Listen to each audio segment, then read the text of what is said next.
For listeners and viewers of Infowars.com and PrisonPlanet.tv, Webster Griffin Tarpley really needs no introduction. But it is important for some who don't know who Mr. Tarpley is to tell them that he is an accomplished author, researcher. He has, of course, degrees in history and economics. And so now our interview, in depth, never before seen, with Webster Griffin Tarpley. When we look at the environmental fanatics, the ecological extremists, the Malthusians and Neo-Malthusians of the Obama regime, we will see that one of their common denominators is a hatred for science, technology, and industry. They believe that there are only two main problems for human civilization. They would say those two problems are overpopulation and industrial pollution. And everything they do comes from a desire to restrain population growth or to reduce population. And they're willing to contemplate means that we can only describe as genocide. And then industrial pollution. And they've gone from their hysteria about chlorofluorocarbons, and then the ozone hole, acid rain, and today their favorite topic, of course, is the greenhouse effect, global warming, carbon footprints, and so forth. What they are expressing with this is, of course, from the scientific point of view, the work of charlatans, fanatics, obscurantists, irrationalists, and so forth. But this is a deep-seated ideological impulse of oligarchy per se. If you go back to the Greek historians, in the time of Thucydides, and we're talking about 400 BC, in the time of Thucydides, and sometimes thought to be Thucydides, but it's a separate person, there's a writer called the Old Oligarch. He has no name. We don't know what his name was, but he's called the Old Oligarch. And the Old Oligarch writes that he hates the Athenian navy because the Athenian navy is a high technology operation, and it's allowing social mobility for plebeian and proletarian types from the lower classes, and thereby threatening the class privileges of people like the Old Oligarch. He also says that he hates the long walls that were built from Athens to Piraeus, so that Athens could be relatively invulnerable to land attacks by the army of Sparta, which of course was the most oligarchical of all the Greek states. So if we look at the Old Oligarch, he hates technology, and he wants oligarchical foreign armies to come in and take over his own country so that he can keep his privileges. This same impulse is what we see expressed in the modern environmentalist fanaticism of people who think that industry itself is a problem.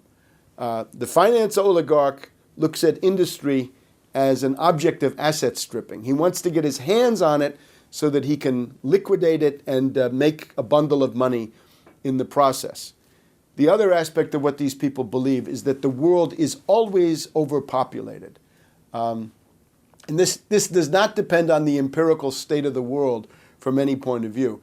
If you go back to the treatment of the Trojan War in Greek literature, you will see that the official explanation, why did there have to be a Trojan War for 10 years, killing all those people between the Greeks and the Trojans? And the answer in certain oligarchical writers of Greece is that the world was overpopulated. There were too many humans pressing down on the breast of Mother Earth, and they had to be exterminated.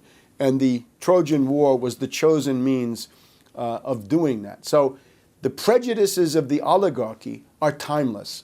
They hate science, they hate technology, they hate industry, and they're also convinced that the world is overpopulated.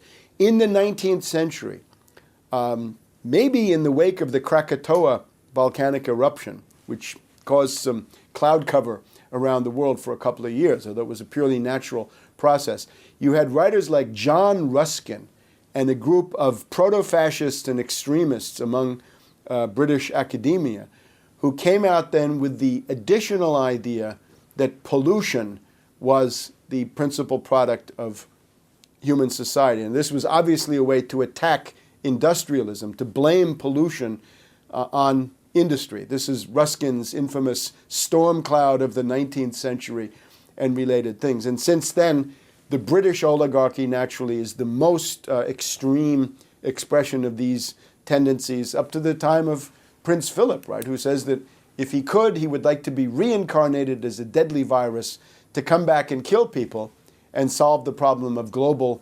overpopulation. Now, I submit that not even Hitler goes quite as far as Prince Philip in public statements, at least about what it is that he wants to do. In the autumn of 2009, we've had some important international financial meetings. We've had the Group of 20 meeting in Pittsburgh, and we've had the Istanbul annual meeting of the International Monetary Fund. And out of this emerges, I think, a political project of the US, British oligarchs, joined by the European Central Bank and their followers in Japan, which comes down to this. The International Monetary Fund will be made into the center of a world economic dictatorship. Back in the 1920s and 30s, Lord Montague Norman of the Bank of England was called the currency dictator of Europe. Well, this time around, the currency dictator of the world is Dominique Strauss-Kahn, the former finance minister of France, who is the boss of the International Monetary Fund, and within that same orbit, you've got the World Bank and a series of other institutions. And the way they want to do this is to make the IMF the central bank of all central banks. So we have the Federal Reserve, bad enough, European Central Bank, extremely bad, Bank of Japan, also bad, but above them, yet another layer of oligarchical power plastered on top of the Fed, the European Central Bank, and the Bank of Japan is the IMF, with regulatory capabilities, but also as a lender of last resort to the national central banks. Let's assume we had a panic run on the Federal Reserve. Perfectly feasible. It already happened in 1932 to 1933 when you had the great Herbert Hoover U.S. banking crisis. There were a lot of banks who were members of the Federal Reserve who had put money in and wanted to get it out. And if that had continued through 1933, you would have had a panic run on the Federal Reserve. So now what we've got is the idea of the IMF being able to come in as the lender of last resort for national central banks, except you don't get that money from the IMF for free. If the IMF gets on your case, you are required to sign a letter of intent in which you express your commitment to observe the conditionalities of the IMF. And they have a very specific economic doctrine. It's called the Washington Consensus, and that is deregulation, privatization, the destruction of your social safety net. It would mean union busting. If you have a state sector, they want to destroy that. They want to have the race to the bottom across the board.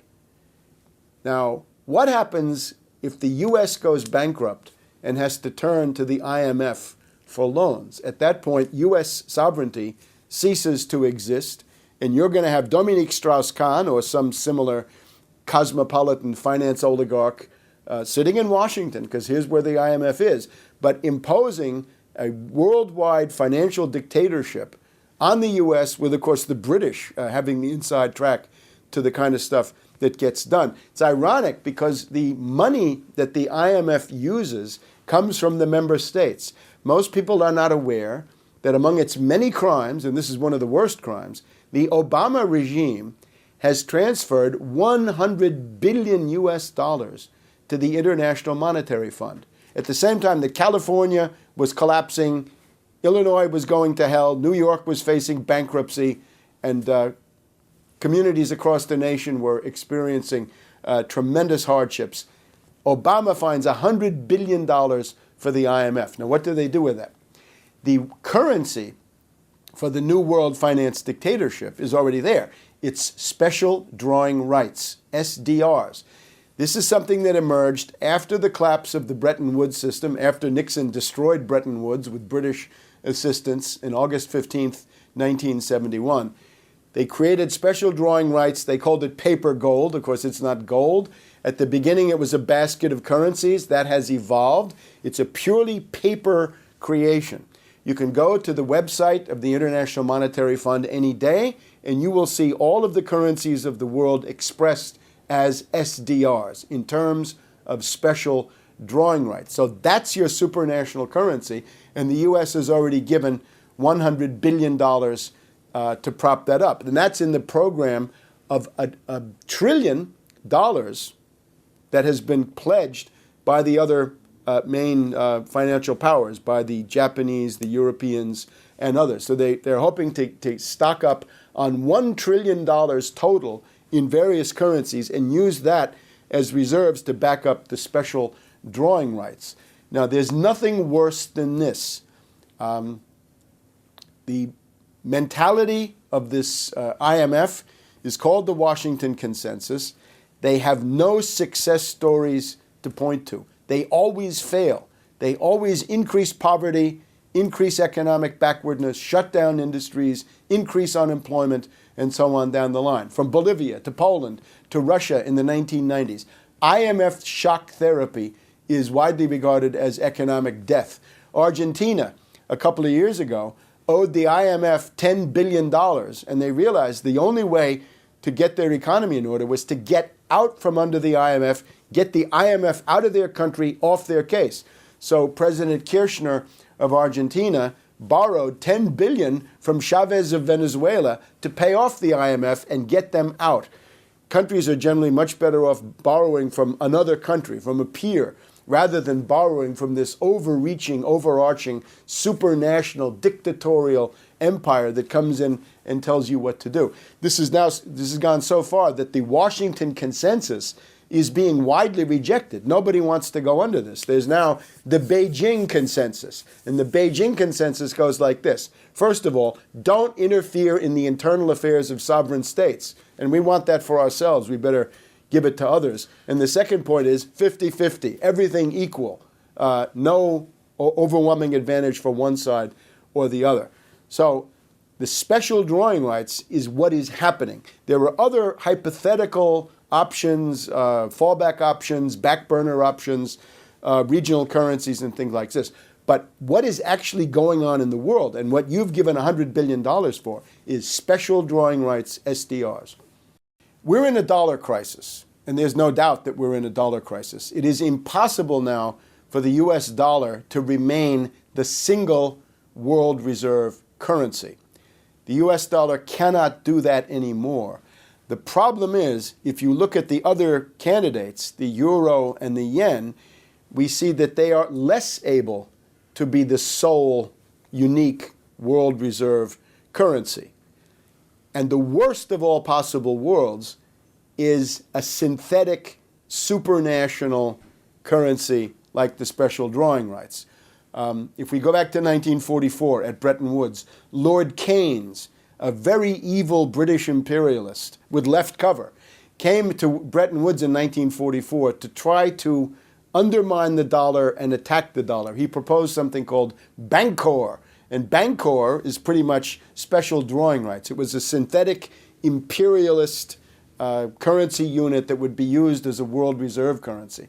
Keynes wanted to prevent countries from having balance of payment surpluses. He wanted to stop them from developing by preventing them from exporting. This is typical British imperialist thinking represented by Keynes. So people today have to realize that the proposal to create a synthetic, hoked up, supranational currency is the worst possible outcome. Now, President Medvedev of Russia showed this coin at a recent international summit. I'm sure President Medvedev knows better than anybody that that coin is not by any stretch of the imagination going to represent a world reserve currency. I think what he's trying to do is to prod the United States and others into constructive negotiations on this subject, which should happen. Naturally, you're going to have to do some pulling of teeth, right? Obama, Geithner, Summers, Volcker, these characters are hysterically, fanatically opposed to any kind of constructive negotiation. And then you've got the British, who would like to blow up the entire world system and play last man standing. In other words, to play the card of chaos and confusion in the world monetary system with the hope that the dollar goes down, the euro goes down, the yen goes down, the ruble goes down, and believe it or not, the decrepit, withered mummy of the British pound is the last man standing and gets all the hot money in the world and somehow comes out of this alive. I don't think there's any way to do that, but they're trying. And that makes the British, in some ways, the biggest loose cannon in the entire current situation. If you want to have a reserve currency, if you want to be a reserve currency, you've got to have a certain amount of basic equipment. You can't just make this up. What you've got to have, among other things, is a market like the U.S. Treasury market. It is the most liquid market in the world. It's an area where large sums of money pass through it every day. Treasury bills, treasury bonds, treasury notes. It's a huge market, and you can put in a treasury bill, and you can be sure that cash will come out in the form of dollars. It's the most liquid market in the world. If you want to be a reserve currency, it means that central banks and other banks around the world are going to start holding that currency. If you don't have something approaching the U.S. Treasury market, you're not going to be qualified. The Japanese have that to some extent. The euro, I think, perhaps a little bit less. So what I would see as the way out of this is a negotiated solution where you recognize that the dollar, the euro, the yen, the ruble, joined together with a possible Arab currency and a probable Latin American regional currency, and have an interlocking set of reserve currencies. People in the Far East might want to keep their reserves in yen. People in Europe will use euros. In North America, it'll be dollars, and similarly in other parts of the world. It's not a basket of currencies. It's an interlocking set of currencies that can be used as reserve currencies. The most important thing is you've got to have fixed parities among them. You've got to know, if you're buying a turnkey factory, you've got to know what a dollar is worth 12, 24, 36 months down the line, because that's when you're going to have to pay. You don't want it to be 30% more or 30% less. It's all got to be predictable. That's fixed parities, narrow bands of oscillation among these currencies, in the same way we had it under Bretton Woods from 1944 to 1971, until the British destroyed that system. The other thing you've got to have is gold settlement. Not that gold is the limit of the credit you can produce, because there's not enough gold. But what you can do is to have clearing among countries. At the end of the year, you add up, what did I sell you, what did you sell me, and who owes what to whom.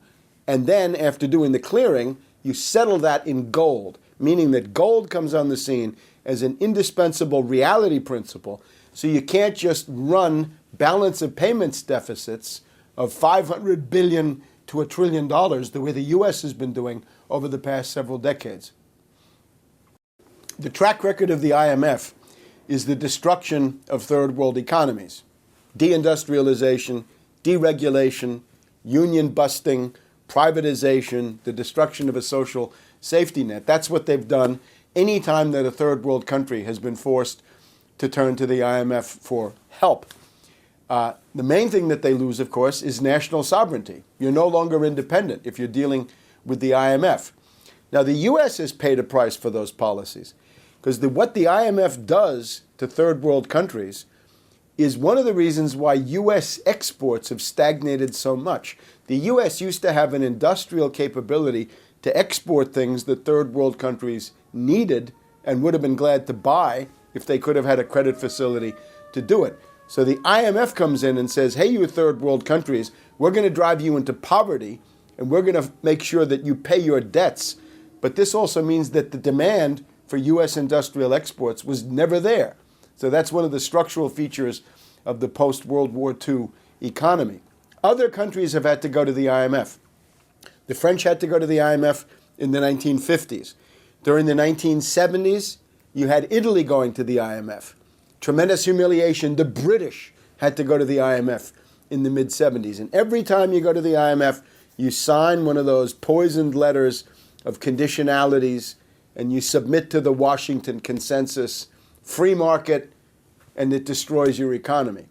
So the danger now is, and has been for some time, that the U.S. itself will have to submit to this Frankenstein's monster, which the U.S. created at Bretton Woods in 1944, but which is now going to come back to haunt us as an instrument of this international finance oligarchy, right? The people like Soros and Maurice Strong and Dominique Strauss-Kahn and the rest of this cosmopolitan financier oligarchy would love to asset strip the U.S. under IMF dictatorship and conditionality. A good example of Obama's foreign policy is Iran. Now, the neocons, Cheney and others, wanted to bomb Iran, and they tried very hard to bomb Iran. They fell short during 2007 with the rogue B-52 affair at the time of the Kenny Bunkport warning, August, September 2007. Now we have a foreign policy not inspired by neocons, but by Zbigniew Brzezinski. The idea here is always that the Middle East is not the main theater, that you got to have a worldwide policy, and that the question of world domination, world supremacy, involves China, Russia, and India more than anybody in the Middle East. Brzezinski does not want to attack Iran. Brzezinski has actually issued a statement saying he wants U.S. fighter jets to shoot down the Israeli Air Force if they try to bomb Iran. Very interesting statement. He called it the USS Liberty in reverse. That got a lot of attention. Why is it that Brzezinski doesn't want the attack on Iran? He has greater things in store for Iran. He doesn't want Iran at war with the United States. That's a loser. That's going to cost you a lot, and you're going to lose. You'll probably collapse in the process. He wants Iran at war with Russia, or with China, or with both, or at least Iran cutting off the oil to China and locked in a tremendous conflict with Russia about the oil of the Caspian Sea and other regional issues. The Obama policy has been, first of all, to continue the Bush destabilization of Iran. This took the form of an attempted color revolution, a CIA people power coup, a velvet revolution, this time the Green Revolution of Tehran. We had the Orange Revolution of Kiev, Ukraine. We had the Roses Revolution of Tiflis, Georgia. Now we've got the Green Revolution of Tehran, Iran. Who is involved? Mousavi, the foreign minister and prime minister of Iran during the 1980s, who ran the Iranian side of the Iran-Iraq war, which was a dream scenario for the US and the British. Imagine Iran and Iraq locked in a war with millions of casualties, both of them devastated and taken care of for an entire decade. As some of them said at the time, the US and the British wanted that war to go on forever, if possible. Mousavi made it possible. Mousavi and Hashemi Rafsanjani, the head of the corrupt and backward Mularkey and the bazaar merchants. So the Mousavi and Rafsanjani faction is the CIA coup faction. They attempted to overthrow Ahmadinejad. Who is Ahmadinejad these days? Ahmadinejad is a military man. He's from the Pastoran Revolutionary Guard. He's similar to Putin in his background, something like military intelligence. So Ahmadinejad is evolving that government more and more towards a traditional military dictatorship. The mullahs, the religious fanatics, play less and less of a role. You'd think that the U.S. would be happy. If Islamic fundamentalism is so bad, why not be happy that Ahmadinejad is cutting down the power of these mullahs? But no, it's the opposite. When you see the Mousavi, Rafsanjani, Green Revolution faction in Tehran going into the streets, they chant death to Russia and death to China. It means that if they take power, they'll cut off the oil to China and they'll look for quarrels with Russia. They're resentful because at the time of the attempted coup, Ahmadinejad got immediate support from Russia and the Shanghai Cooperation Organization. So that's one side, is to mobilize the rich elitists of North Tehran and the desperate housewives of North Tehran into a mob to try to convince the world that Ahmadinejad lost the election, when there's absolutely no proof that he did. Most of the proof says that Ahmadinejad actually won that election. The other side of it is regional destabilization. You got CIA secret armies working on Iranian territory. This was the program launched by Bush in 2005 and 2006. $400 million plus, some of it for the color revolution stuff, but some of it also for these terrorist secret armies. If you look at Iran, they have significant ethnic minorities around the edges. The Persians are in the middle, but around the edges, what do you have? Facing Iraq, you've got the Kurds. You've got the Arabs in the south of Iran. There's a whole area called Arabistan, which is very important because it has the oil. It has the Abadan oil fields and refinery, the Karg Island tanker terminal. The main oil assets are in an area where there are a lot of Arabs, possibly a majority. You've got Azeris in the northwest of Iran. You've got Turkmen in the northeast. And you've got Baluchistan. The Baluchi people are shared among Afghanistan, Pakistan, and Iran. That's in the east. Now, in each of these areas, you've got liberation fronts funded and run by the CIA and the British. In Arabistan, there's something I call the BP Liberation Front, British Petroleum Liberation Front. They want to have Arabistan or Ahvaz, the idea being that they want to detach the oil areas from Iran and bring it back under the control of the US and the British. The recent action has been in Baluchistan.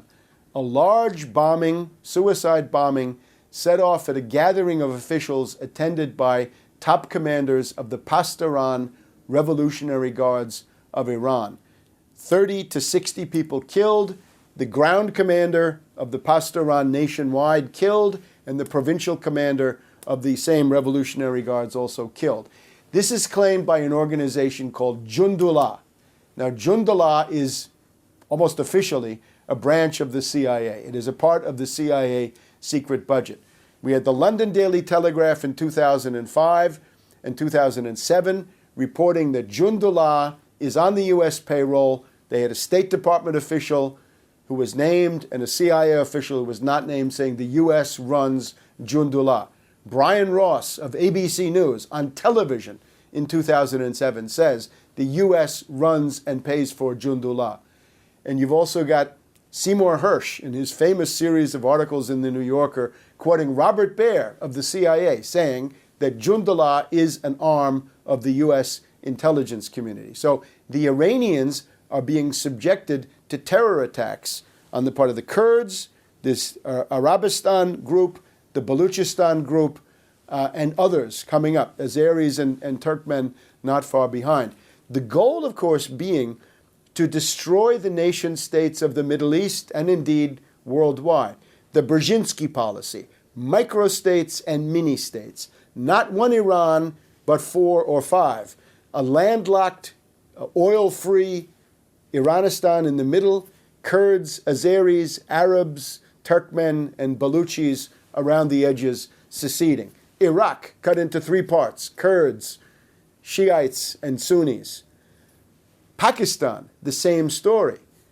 Sindh, Punjab, Waziristan, Baluchistan, Pashtunistan, all carved out of Pakistan.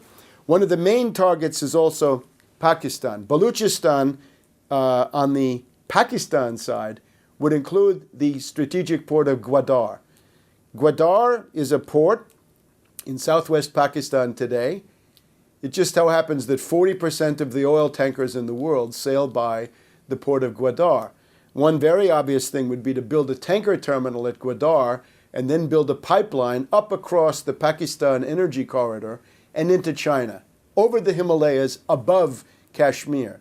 This would solve the biggest single strategic problem of China, which is how to get oil without having to go on the water, where the Anglo-Americans always dominate and can always harass you. And it's also a question of saving a sea voyage of about 10,000 to 12,000 miles, about halfway around the world.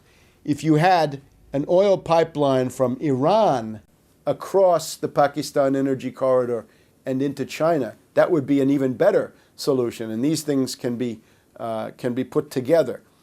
The goal, therefore, of the Anglo-Americans is to destroy Chinese allies and Chinese economic partners wherever they can be found. Pakistan has got to be broken into pieces. Baluchistan is a key part of that. And the goal has got nothing to do with the dignity of these various ethnic groups, everything to do with creating a chaos and civil war so that no pipeline from Iran into China can go across Pakistani territory. And that is the Jundullah card that the CIA is playing under Obama. At the time of the revolution, everybody said, well, at least Obama is not verbally interfering in Iranian affairs. And this, of course, it means absolutely nothing. The U.S. government is intervening. They are de facto at war with Iran below the threshold of conventional forces. In other words, it's an irregular war. It's a guerrilla war plus political subversion that's being fomented against Iran, and Obama's up to his neck in it. Obama's demagogy in the election campaign was to say Iraq is the bad war, Bush's war. Afghanistan is the good war, the 9/11 justified war, and therefore Obama would escalate that. So he's delivering what he said. It's interesting that the left liberals, the people who were most upset about Iraq and Afghanistan, were simply incapable of hearing what Obama said repeatedly. He demanded the escalation of Afghanistan and unilateral attacks on Pakistani territory to pursue, quote, terrorists. Now, the real purpose of going into Afghanistan is chaos and confusion in the region. Drive the Taliban out of Afghanistan and into Pakistan, where they can wage war, civil war, against the central government in Islamabad. And this has largely happened. The Swat Valley and South Waziristan are two areas where this has happened. And they forced the conventional Pakistani army to take up what amounts to a civil war against the Taliban there. This mainly means the Pushtun people, since that is what most of the Taliban are. But it also then extends the fact that Pashtunistan, Baluchistan, and other Afghan regions also spill over into Pakistan and Iran. Now, General McChrystal is a practitioner of torture. He is a guy who set up torture chambers and torture stations across Iraq. He's probably the guy who invented Al-Qaeda in Iraq. It was an absolute propaganda necessity for the U.S. that Al-Qaeda be present in Iraq. And it looks like he organized this character Zarqawi, a well-known patsy, to come out of his Ansar-protected enclave where the U.S. was shielding him and pledge fealty and loyalty to Osama bin Laden and declare himself a member of Al-Qaeda. That also is the key to creating a civil war, because the main thing that Zarqawi did was to kill Shiites and other Iranians. It was not targeting the U.S. at all. So this is the handiwork of McChrystal. When he was nominated, the New York Times said, is this a good choice? Isn't he pretty heavily implicated in torture and God knows what else? But he's Obama's hand-picked general. There's a secret report by McChrystal. Nobody knows how much he's demanding in terms of additional forces. Some say 40,000 more. Some say 60,000 more. Some say 80,000 more. So you would then get the U.S. invading force in Afghanistan up to 100,000, 120,000, 140,000. This war is absolutely hopeless because of the terrain, the size of the territory, and the nature of the population. It is the graveyard of empires. The British blundered in there in the 19th century. 3 Afghan wars, they lost all of them. The Soviet Union broke its sword against Afghanistan in the 1980s, thanks to also Brzezinski's role in making that happen. So the United States is now trudging along the path that leads to the collapse of empire. And Obama is leaning in that direction. During the time that he considered the McChrystal request, he was already sending 13,000 additional support troops into Afghanistan. This is important strategically because, again, Afghanistan is in the middle of Russia, China, India. If you want to have a rail line from India to Europe, let's say, it's got to go through the Khyber Pass, meaning Afghanistan. So it's a purely cynical geopolitical gambit, and the U.S. is running predator drone strikes in Pakistan that have no relation to terrorism. They attack peaceful civilian populations, villages, and wedding parties with the sole purpose of humiliating the central government in Islamabad and breaking and undermining the sovereignty of Pakistan. So that's the cynical imperialist racket that Obama is now in the middle of. If you get the Nobel Prize, you're supposed to be contributing to the decline of standing armies. Obama does the opposite. He ran on a platform of 100,000 more troops, and I'm sure we'll hear about that again. And if we look at the number of combat troops in the field, it's now 120,000 in Iraq and about 60 to 80,000 in Afghanistan. And if McChrystal gets what he wants, we will be approaching 200,000 and perhaps 250,000 combined total U.S. forces in the field, in war zones. That will be comparable to several earlier phases of the Vietnam War. Usury laws. Let's go back to a period when, before Volcker, you had a 10% limit on credit card interest rates that were set by the states. And we could do that again. You want to re-regulate financial markets so that it's impossible for Goldman Sachs and Morgan Stanley to drive up the price of oil to $150 a barrel, the way they did in the summer of 2008. So with those types of measures, you've stopped speculation or discouraged it, and you've diminished this tremendous weight of zombie banks, because a lot of the zombie banks would be put through liquidation and their derivatives would simply be written off. Then you need to nationalize the Federal Reserve. You've got to get control of the process of creating credit. You've got to seize the Fed, nationalize it. It means that zombie bankers and cliques of unaccountable and unelected financiers no longer set policy for the entire United States. The size of the money supply, the interest rates, and who gets these loans is determined by public laws discussed and debated openly by Congress, signed by the president. That's all we have under our system.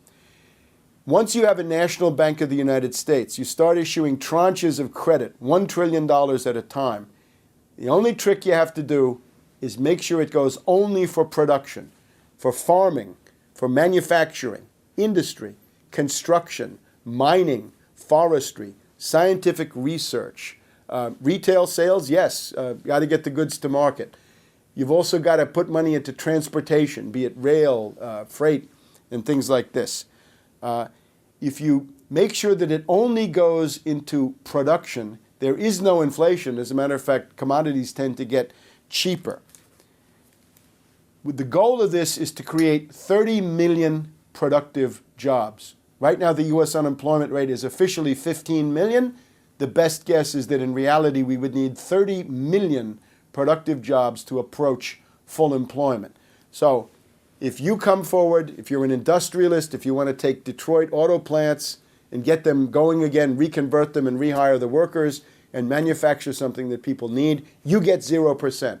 But if you're a banker, a speculator, financial services, sorry, you go take your chances in the free market that you admire so much. You've got credit being offered by the nationalized Fed. You got to stimulate lending. Lending and borrowing. So you've got lending from the Fed, you've got to find borrowers. Now the borrowers are hard to find because everybody's so frightened by the panic. So what you've got to do is to create great projects of infrastructure. And this is really the heart of the program. You've got to say that the money coming out of the Fed as 0% public credit goes into specific infrastructure projects that we know will increase the capital stock of the United States and increase the productivity of labor. The first thing you're going to need is 50,000 miles of the most modern maglev rail. Rebuild the entire collapsing transit systems, be it passenger, freight, commuter rail, with the most modern maglev technology, pioneered by Germany and now being used in Japan and China, but not here, even though the technology came out of the U.S. 1,000 hospitals with about 500 beds each. You want to have medical care? First thing you need is hospitals. We've lost 1,000. In the rural America and inner cities, hospitals are hard to find. People die from heart attacks because the hospital is too far away.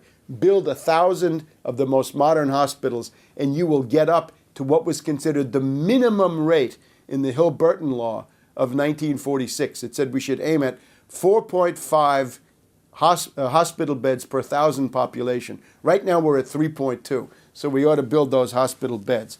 We would need 100 nuclear reactors of the most modern type, fourth generation, high temperature, pebble bed reactors, 1,000 to 2,000 megawatts each to maintain an electricity grid and to replace older reactors that are now becoming increasingly obsolete. You've got to rebuild the entire interstate highway system. It was a great thing under Eisenhower, the biggest road building project since the Romans, but it's now falling down. The Minneapolis Bridge over the Mississippi River, bridges in Connecticut and elsewhere. That has all got to be rebuilt. The other thing is water systems. Drinking water, sewage treatment, wastewater, canals, and irrigation. All of that has got to be rebuilt from the bottom up. So you put that together, 100 reactors, 1,000 hospitals, 50,000 miles of maglev, the interstates and the water systems. You have created millions and millions of high-paid jobs in creating capital goods and infrastructure of permanent value. This is not consumer goods. This stays with you and gives you a permanent advantage. The other thing you need is science drivers. Remember the NASA moonshot. It generated the spin-offs that gave you computer chips, and the whole computer-based economy came out of the space program. So let's do that again. Let's put $100 billion each, first into high-energy physics. Let's get into lasers. Let's get into thermonuclear fusion power and other advanced scientific applications.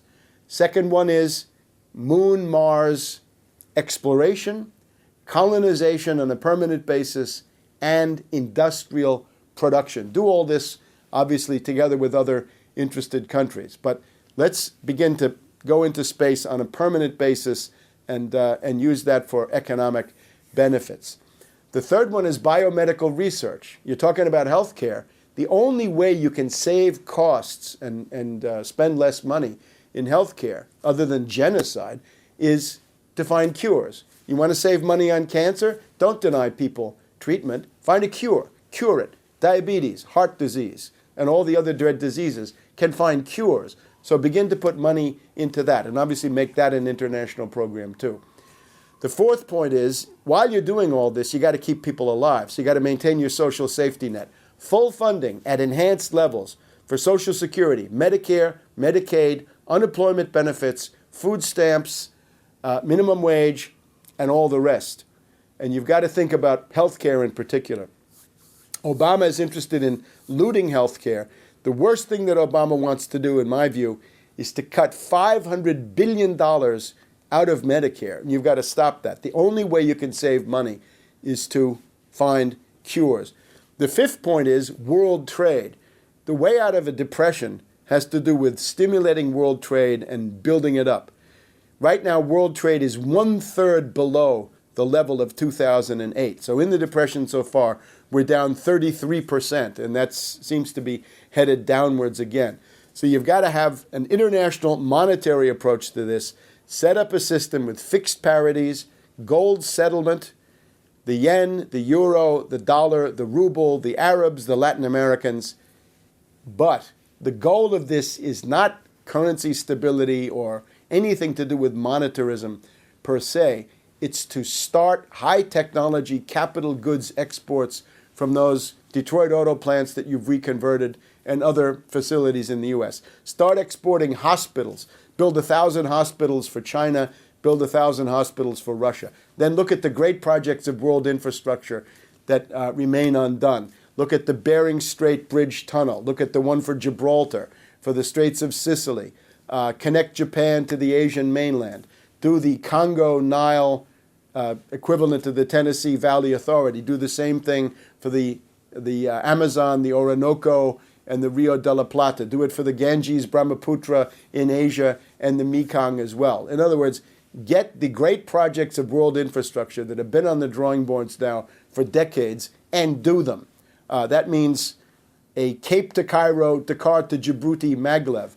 Essentially unite all the land areas of the world using maglev rail. So you could deliver a package from any point in the world to any other point within approximately 48 hours on a railroad platform. And use that then to prepare a further advance. But you'd end the depression. You want to do that, you will create 30 million new highly paid industrial jobs, productive jobs in the United States. You will stop the depression. You'll rebuild the U.S. economy. You will improve wages and standards of living. You will restart productive investment. You will restore corporate profits of industrial capital. You will get to full employment. We haven't seen full employment in this country since 1945. So that would be quite a change. And you will have increased levels of capital investment per job, which is the key for getting actual profits out of this. My estimate is that you'd be back into a budget surplus within 5 years, and you'd have a trade surplus within 5 years or less. One of the most cynical and criminal things that the Obama regime has done has been to drive the Detroit automakers into bankruptcy. This was useless and needless. These companies should have been nationalized. They should have been shorn of all their derivatives at General Motors Acceptance Corporation and Chrysler Finance and so forth. And they should then have been operated for the public good under emergency conditions. Instead, what Obama did was to drive them into bankruptcy and dish them up to asset strippers, hedge fund hyenas, and others in the form of Ron Bloom, the Maoist sympathizer, and Steve Ratner, a former correspondent of the New York Times and a former hedge fund operator and accused of criminality in that. So Ratner the Rat and Bloom destroyed the U.S. automobile industry. They forced the closure of several thousand local dealers, destroying hundreds of thousands of jobs and destroying productive activity, because an auto repair shop is production. They shut those down. They closed 40 to 50 auto plants, and hundreds of thousands of workers lost their jobs. Now, the Michigan unemployment rate is officially about 15% as of the autumn of 2009. That means in reality it's 25% plus. That's getting close to the point at which human society and human civilization unravel. It means you don't have enough tax revenues for police, fire, health, education, and other basic services. In other words, it's a descent into barbarism. Same story in California. California needed $20 to $30 billion to plug a hole in their budget deficit. Obama giving Wall Street $24 trillion, including about $1 trillion direct from the Treasury. But of course, no. He had to refuse any aid to California to prevent the collapse of civilization and the descent into barbarism there. California now leads the nation in Obamavilles, what used to be called a Hooverville, a shanty town for unemployed, homeless people, is now an Obamaville. Illinois is now joining California as a failed state. We've got a list of failed states. It's not Somalia, Afghanistan. It's now California, Illinois, and New York State. The form of government basically almost broke down during 2009, and that state is now headed into the tank as well. So it is a situation where dozens and dozens of states are essentially collapsing. They're on the verge of insolvency. And the Obama regime thinks of nothing but convoying more and more trillions into the hands of people like Blankfein at Goldman Sachs, Jamie Dimon at J.P. Morgan Chase, Ken Lewis at Bank of America, and the rest of these zombie bankers. Don't forget Pandit the Bandit at Citibank and his cohorts. We know that Tiny Tim Geithner, the tax-chiseling Secretary of the Treasury, has a private cell phone where he's got a speed dialing arrangement for 3 zombie bankers. One is Pandit the Bandit at Citibank, the second is Lloyd Blankfein at Goldman Sachs, and the third, Jamie Dimon at J.P. Morgan Chase. Now, that is, in effect, the fascist corporate state in action. Banking is now a state-sponsored compulsory cartel. You want to be in it, you have to join the cartel. You have to accept the conditions laid down by people like Summers and Geithner and Volcker and the rest of them. And every day, Geithner gets his marching orders from the participants in the cartel, from Blankfein, from Pandit, and from Jamie Dimon.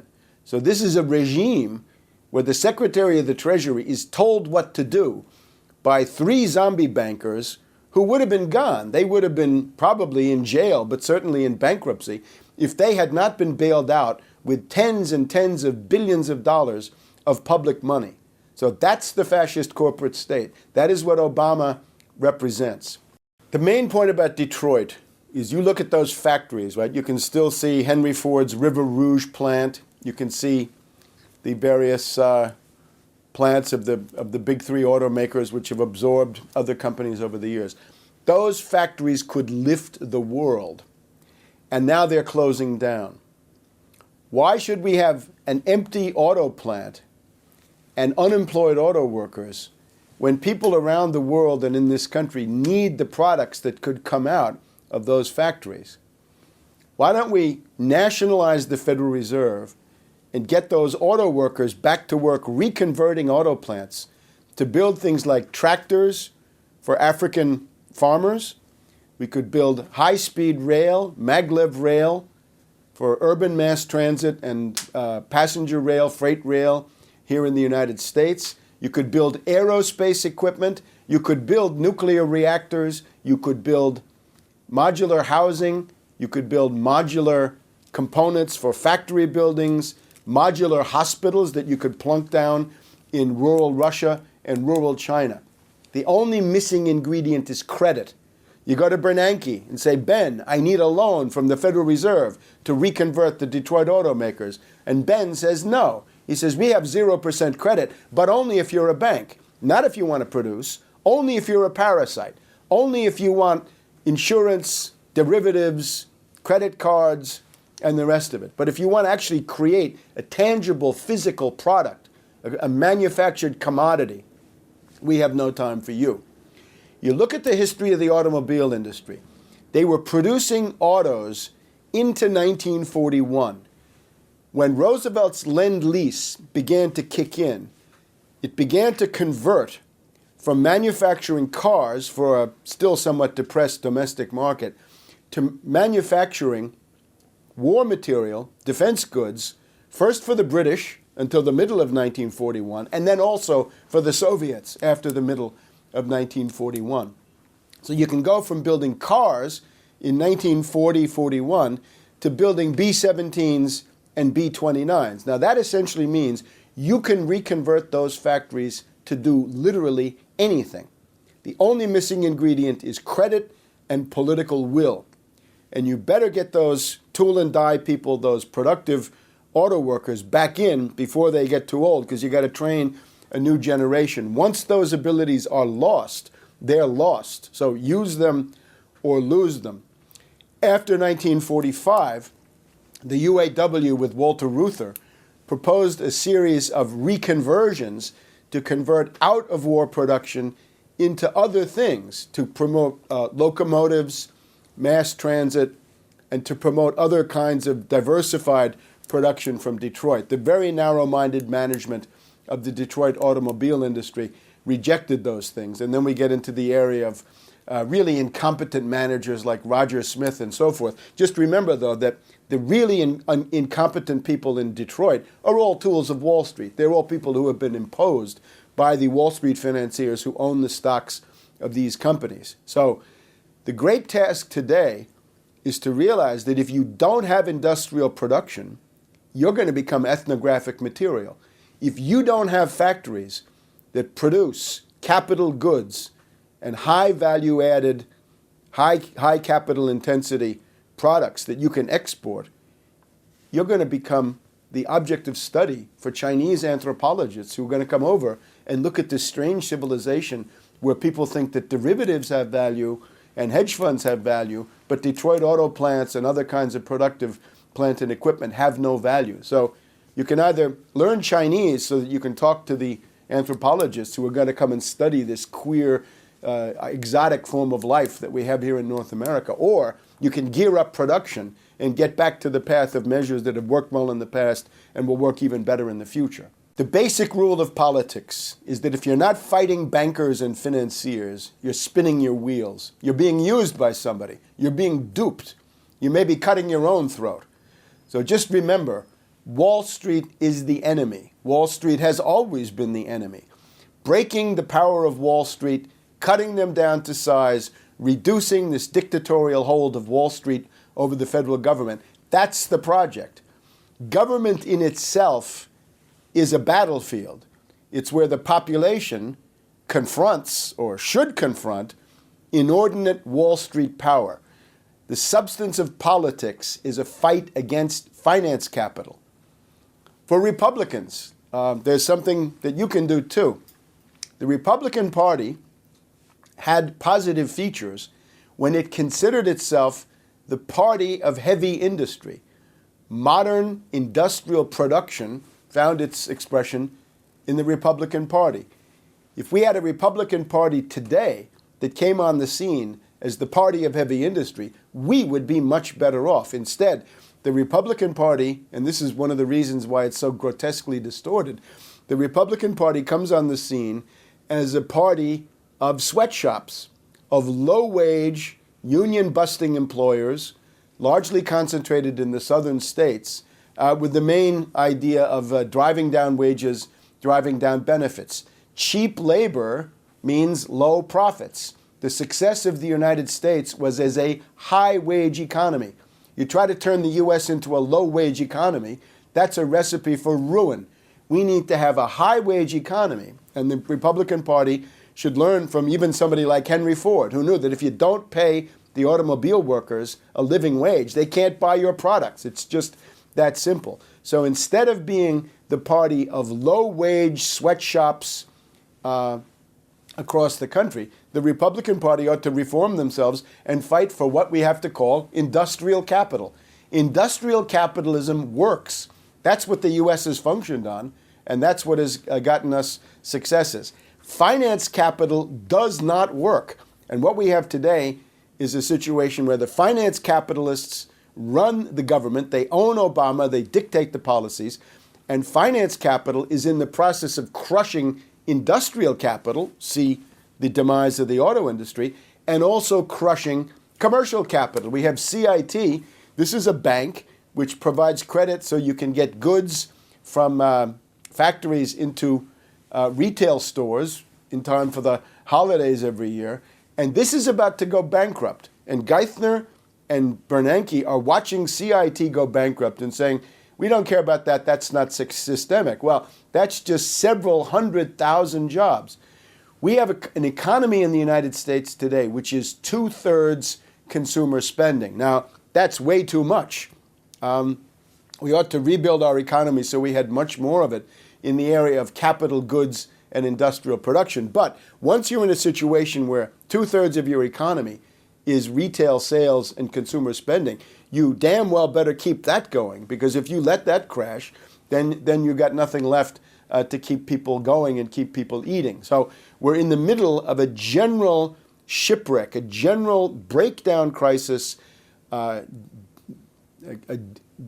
decomposition and collapse of the entire world economy, and we need these measures. It's a disintegration of the banking system, a disintegration of the U.S. dollar. What we have today in the United States, even before a crisis of economy and finance, is a crisis of the entire ruling class. We have a ruling elite of bankers, politicians, and other masters of human destiny who are insane and incompetent. It's the kind of ruling class that destroys countries and civilizations. Look at a guy like Larry Summers. He believes that derivatives represent value. We've now got $1.5 quadrillion worth of derivatives crushing the world economy, causing the depression, because this is the main cause of what's going on right now. Larry Summers does not want to interfere with that. Back in the 1990s, there was a battle inside the Clinton administration between Brooksley Born of the Commodity Futures Trading Commission on the one hand, who wanted to not even regulate derivatives. She just wanted to make derivatives reportable, to know how many derivatives there were, over-the-counter derivatives, futures, options, indices, but above all, the over-the-counter derivatives, which are the structured investment vehicles, the credit default swaps, the collateralized debt obligations, mortgage-backed securities, and so forth. She simply said, let's make them reportable. And a howl went up. No, that's communism, said Greenspan, said Phil Graham of Texas, said Wendy Graham, his charming wife, said Bob Rubin, from Citibank, who was the Secretary of the Treasury for Clinton, and Larry Summers, who was also in the Clinton Treasury. So Summers believes in derivatives. He's part of the gang that brought you derivatives. Deregulated derivatives have destroyed the world economy more than any other single financial factor. When he became president of Harvard, Larry Summers said, let's put the whole Harvard endowment into derivatives. I think at that point they had $40 or $45 billion. And he actually believed it. He believed that this was an investment. So the result is, of course, that after the crash, the Harvard endowment has lost 1/3 of its value on derivatives. So Larry Summers, in his incompetence, in his ideological fanaticism, in his blindness, and indeed his cruelty, is a symbol of the incompetence and the impossibility of continuing with the ruling class that we have today. This ruling class has got to go. In other words, these individuals have got to be replaced by people who are not from inside their system and who don't share their axioms and premises about what's going on. Now, out in the world, there are other people. You can look at Russia, China, India to some extent. You can see countries in the third world where people don't think like that, where they have a more viable way of looking at the world. But if we look at just the US and the British, between the City of London, Wall Street, and Washington, you're looking at a collection of specimens of a ruling class who are doomed, in the sense that any civilization dominated by people of this sort with this kind of thinking will collapse within a very minimal length of time, historically speaking.